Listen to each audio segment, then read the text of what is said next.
Bem-vindos ao Nativos Digitais, o que leva as pessoas a comprarem um jornal. E perante a gradual perda de leitores, qual o futuro da imprensa? Um dos caminhos apontados na última década foi o dos jornais gratuitos, mas também aí se sente a crise. Com os números na mão, fomos ouvir diretores de jornais e investigadores.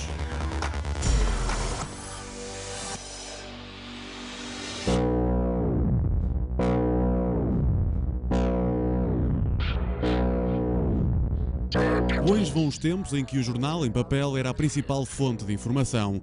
Os últimos anos roubaram-lhe protagonismo e leitores. Analisar o passado recente da imprensa escrita obriga-nos a entender os 3 indicadores que nos ajudam nessa análise. Tiragem, todos os exemplares que são impressos, circulação, os exemplares que chegam efetivamente às mãos das pessoas, oferecidos ou vendidos, audiência, a quantidade de pessoas que dizem que leram um jornal ou que leem habitualmente um jornal. Segundo os dados da Marktest, referentes aos últimos meses de 2010, os jornais diários generalistas perderam cerca de 90 mil leitores em relação ao período homólogo de 2009. Não porque as pessoas tenham perdido interesse pela informação, mas porque vão buscar informação a outro sítio. Nós temos salvo erro, cerca de 50, 60 exemplares diários de jornal por cada 1000 habitantes, quando nos países escandinavos são 500 por 1000, 600 por 1000, 700 por 1000. É natural que haja uma contração do número de títulos diários de expansão nacional até ficarem 2 grandes jornais generalistas e um jornal mais elaborado, menos imediatista.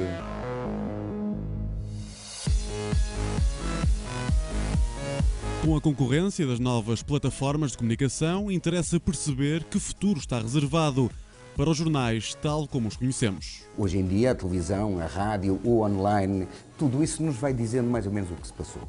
Agora, cada vez mais poderá haver necessidade de encontrar algum sítio que não só nos diga o que se passou, mas porquê? Porquê que se passou? Os jornais em que são refeições completas não vão existir no futuro. Aqueles jornais onde todas as notícias cabem, eu acho que não vão existir no futuro. Vão existir jornais segmentados.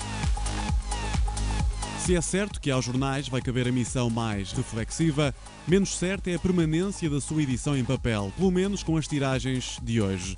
Em Portugal, o Correio da Manhã é o campeão de tiragem, seguido pelo Jornal de Notícias. O papel tem algumas vantagens, por enquanto, não é? Para já tem uma autonomia energética, a partir do momento em que é produzido.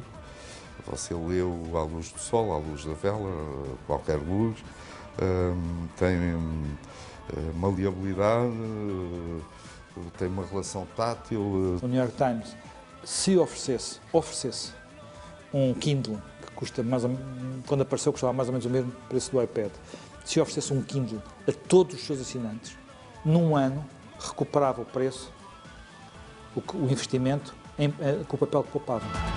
Eu acho que, enquanto produtos de massa, estão mais ou menos condenados a acabar. Eu julgo que sim, porque mesmo do ponto de vista económico, ambiental, ecológico, não é já muito rentável e não é muito sustentável, até pela quantidade de árvores que um jornal gasta, que se use o suporte de papel como se usou no fim do século XIX e durante grande parte do século XX, como um produto de massa.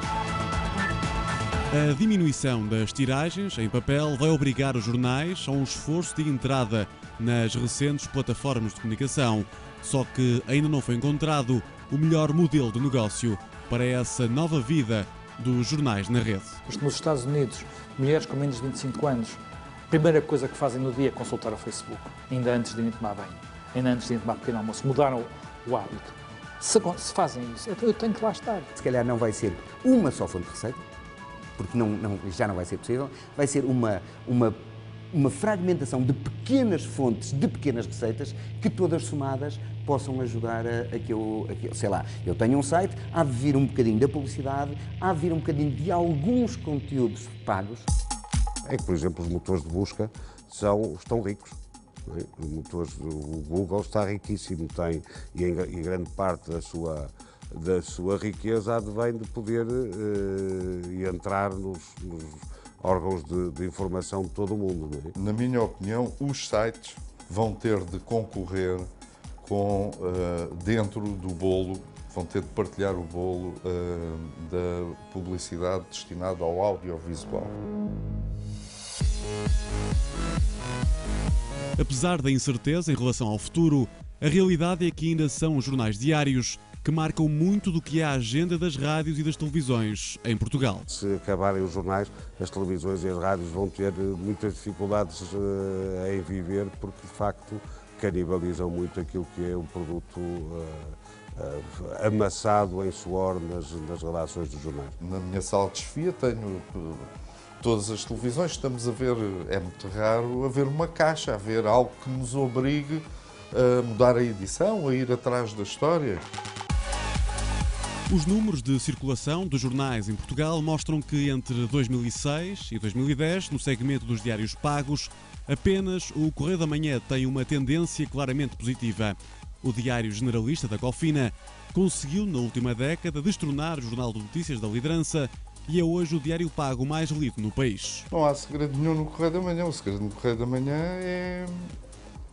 é uma inquietação constante, um compromisso inquebrável com o leitor no sentido da independência. Teve a sorte, na minha opinião, de alguns casos mais mediáticos terem ajudado mais o Correio da Manhã do que eventualmente, por exemplo, o JN ou até o Público ou outros jornais nos últimos anos, mas soube pegar nisso, soube trabalhar isso, às vezes de uma forma pouco jornalística, para dizer assim. Se nós vimos, por exemplo, quando foi agora este programa, este último da TVI, a Casa dos Segredos, todos os dias, todos havia na primeira página alguma coisa ligada à Casa dos Segredos e uma imagem adequada, não é? Portanto, ou seja, isto para dar um exemplo de como quando se apanha a forma, isso pode ter acontecido muita coisa, não ter acontecido nada. E esse é que é o aspecto curioso, é o primado da forma. A forma de sucesso é esta, portanto, eu vou pôr. As áreas onde está a ter mais sucesso é na área chamado jornalismo cor-de-rosa. O Correio da Manhã tem uma parte importante de notícias de celebridades, com presença na primeira página sempre. É um jornal que dá ao desporto uma visibilidade na primeira página diária também, portanto, e é um desporto que é muito feito de uma forma parecida com os jornais desportivos. De teoria está um bocado a universidade cheia e na prática o Correio da Manhã é muito mais complexo do que o José Manuel Fernandes disse. Mas será o Correio da Manhã um jornal popular, a par do Jornal de Notícias? E o que define este tipo de publicação? Não estão tão preocupados em aprofundar os assuntos, em escrever textos muito longos, tem muito mais fotografia, tem muito mais desenho, textos curtinhos, para dar um pouco a ideia mais, de um modo, poderíamos dizer, um pouco mais superficial sobre aquilo que se passou e não cuidando de ir aprofundar os porquês, os enquadramentos, o contexto das coisas. O popular começou a popular, que é isso popular? É de largo espectro, é de larga penetração na população. Eu prefiro chamar claramente generalista, um jornal que pretende não perder notícias. Jornais de referência ou populares, a verdade é que vão ter, nos próximos anos, de se readaptarem no espaço mediático nacional e, quem sabe, repensar a estratégia em função das novas ofertas no mercado. Só assim podem manter e conquistar leitores.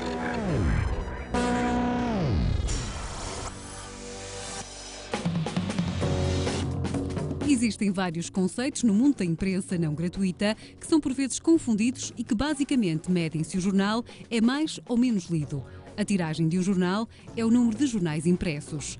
Desses, alguns são oferecidos, enviados para assinantes ou colocados à venda. Mas é claro que nem todos acabam vendidos, indo fazer parte de um outro grupo, as sobras.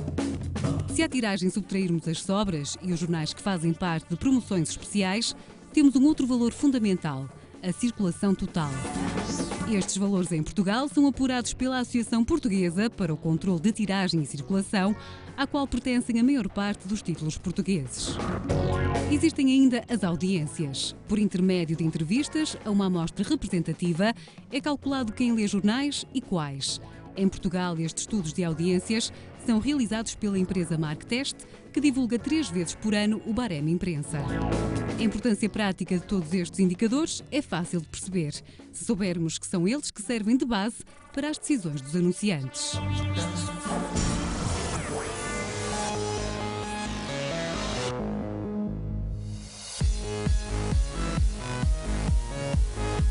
O fenómeno dos jornais gratuitos em Portugal começou em 2004. O jornal Destaque foi o primeiro a seguir esta filosofia, que na Europa começou em 1995, com o jornal Metro na Suécia.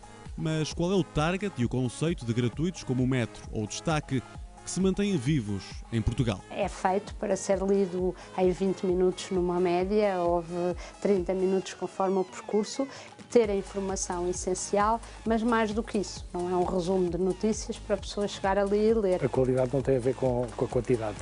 Há menos informação, o que nós temos de fazer é uma escolha maior. Isso até acho que beneficia o leitor, não o contrário.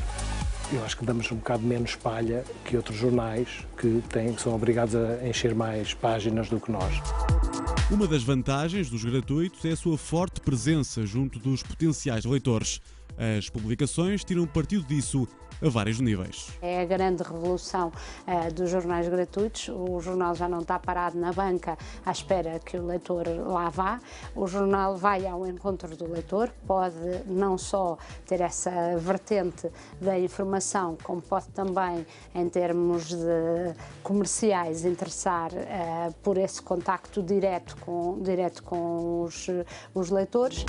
Publicações como Meia Hora, Global ou Sexta não resistiram no mercado e os números mostram que depois de uma fase de crescimento, as tiragens acabaram por descer, ou seja, o mercado não conseguiu suportar tantos gratuitos que não afetaram sequer a imprensa paga. Em Portugal, desde logo, o primeiro engano foi esse. Foi de que, se for de graça, isto vai por aí acima.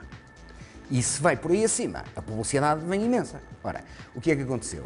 Primeiro, acho eu, não se cuidou muito dos conteúdos. Em Portugal, às vezes, quando alguém faz maçãs, planta maçãs, toda a gente planta maçãs e depois diz, as maçãs não dão.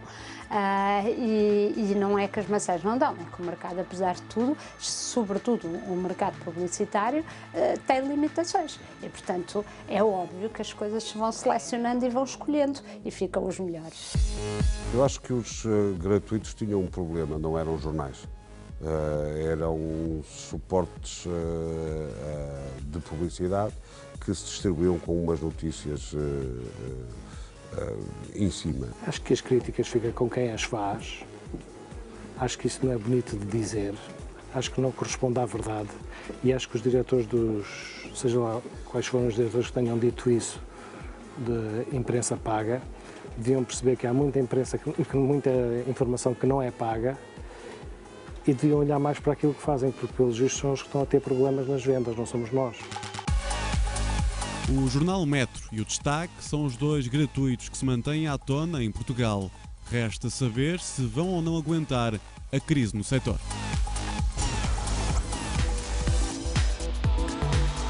Estão abertas as inscrições para o 5º Prémio Novartis Oncology, que vai distinguir os melhores trabalhos sobre cancro publicados ou difundidos durante o ano de 2010.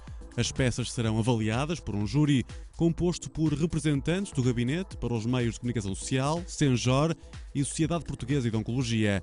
Para mais informações, consulte a secção Prémio no site do Sindicato dos Jornalistas. O impacto da Web 2.0 em vários domínios da sociedade é o ponto de partida do livro Web Trends. Com coordenação de Ana Sofia Gomes, a obra analisa o papel dos médias sociais em áreas como a política, educação, negócios, cultura ou religião, com muitos exemplos nacionais e internacionais. A edição fica a cargo da Comunicarte e da Edições Sílabo. É tudo por hoje. Pode manter-se ligado ao Nativos Digitais em rtp.pt, faroldeideias.com e em facebook.com/nativosdigitais. Até para a semana.